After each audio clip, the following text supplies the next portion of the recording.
नमस्कार दोस्तों, मैं साक्षी गुप्ता। आज 14 अप्रैल है और जैसा कि हम सब जानते हैं कि 14 अप्रैल को बी.आर. अम्बेडकर जी, जो हमारे कॉन्स्टिट्यूशन के फादर रहे हैं, फादर ऑफ द कॉन्स्टिट्यूशन रहे हैं, उनका जन्म हुआ था आज के दिन। और बी.आर. अम्बेडकर एक छोटा-मोटा नाम नहीं है। बी.आर. अम्बेडकर एक ऐसा नाम है जिसने पूरे देश का इतिहास बदल के रख दिया। मतलब मुझे कभी-कभी ऐसा लगता है जब मैं उनके बारे में सोचती हूँ कि अगर बी.आर. अम्बेडकर नहीं होते हमारे देश में, तो आप सोचो कि बी.आर. अम्बेडकर एक बहुत ही गरीब फैमिली से बिलॉन्ग करते थे और उसके बावजूद भी उन्होंने गिव अप नहीं किया, ज़्यादा से ज़्यादा अच्छी एजुकेशन कंप्लीट की और उसके बाद उन्होंने देश के लिए इतने बड़े लेवल पर काम किया जिसकी कोई हद नहीं। मतलब अपनी पूरी ज़िंदगी, अपने सारे सुख सबको साइडलाइन करके उन्होंने सिर्फ कंट्री के बारे में सोचा। ये बहुत बड़ी बात है। मतलब कॉन्स्टिट्यूशन में तो जो उन्होंने इतना बड़ा रोल प्ले किया एक लिखने में और सारी चीज़ें सेटअप करने में, स्पेशली मैं फीमेल्स के बारे में जब सोचती हूँ तो मुझे लगता है कि लिटरली मतलब अम्बेडकर जी ने जितने बड़े लेवल पर फीमेल्स के लिए काम किया है वो काबिले तारीफ़ है। तो मतलब हर पर्सपेक्टिव से अगर देखा जाए तो अम्बेडकर जी के काम जितना आप तारीफ़ करो उतना कम है। तो मेरे हिसाब से कि हमको इस चीज़ को हमेशा ध्यान में रखना चाहिए कि आज हम जो बहुत कानून कोड करते हैं ना, और इतने सेक्शंस बताते रहते हैं, ये सारे सेक्शंस, ये सारे कानून कहीं न कहीं उस कॉन्स्टिट्यूशन से उत्पन्न हुए हैं जिस कॉन्स्टिट्यूशन के फादर बी.आर. अम्बेडकर कहलाते हैं। तो आप सोचिए कि आज अगर हमारे देश का कॉन्स्टिट्यूशन नहीं होता, संविधान नहीं होता, तो क्या होता?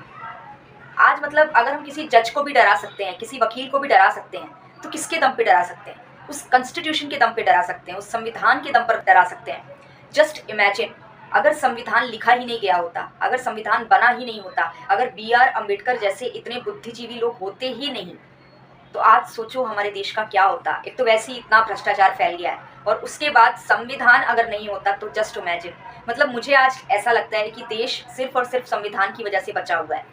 तो इसीलिए मेरा ऐसा मानना है कि हम सबको, मतलब वो अपना रोल अपनी ज़िंदगी का निभा के गए, लेकिन हर पीढ़ी में हर किसी का अपना एक रोल होता है, उसको वो निभा के जाना चाहिए इस दुनिया से, ठीक है? रोज़ का खाना-पीना, घूमना-फिरना और जीवन जीना तो लगे रहता है, लेकिन हमें समाज के प्रति जो हमारा फ़र्ज़ है, वो कभी नहीं भूलना चाहिए। और डेफ़िनिटली मतलब बी.आर. अम्बेडकर जी की तरह पूरी ज़िंदगी तो दाँव पर नहीं लगा सकते, लेकिन हाँ, कहीं न कहीं हम कुछ हद तक कंट्रीब्यूट कर सकते हैं सोशल लेवल पर। और मैं भी ऐसा समझती हूँ कि मेरे से जितना करते बनेगा मैं समाज के लिए करूँगी।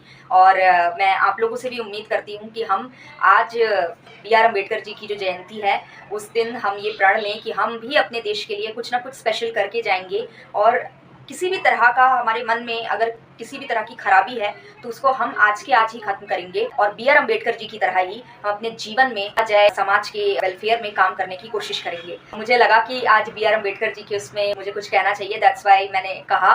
और मेरे मन में जितना भी था मैंने बोला। वो मेरे बहुत बड़े इंस्पिरेशन है। मतलब बी.आर. अम्बेडकर जी, अगर आप बोला जाए कि लीगल प्रोफेशन में आप किसको सबसे बड़ा इंस्पिरेशन मानती हैं, तो मैं बी.आर. अम्बेडकर जी को मानती हूँ। He is my biggest inspiration in this particular profession. तो धन्यवाद दोस्तों, आज के लिए बस इतना ही। अगर वीडियो पसंद आया हो तो लाइक कर दीजिएगा और कुछ कमेंट करना हो तो कमेंट कर दीजिएगा और चैनल को सब्सक्राइब कर दीजिएगा।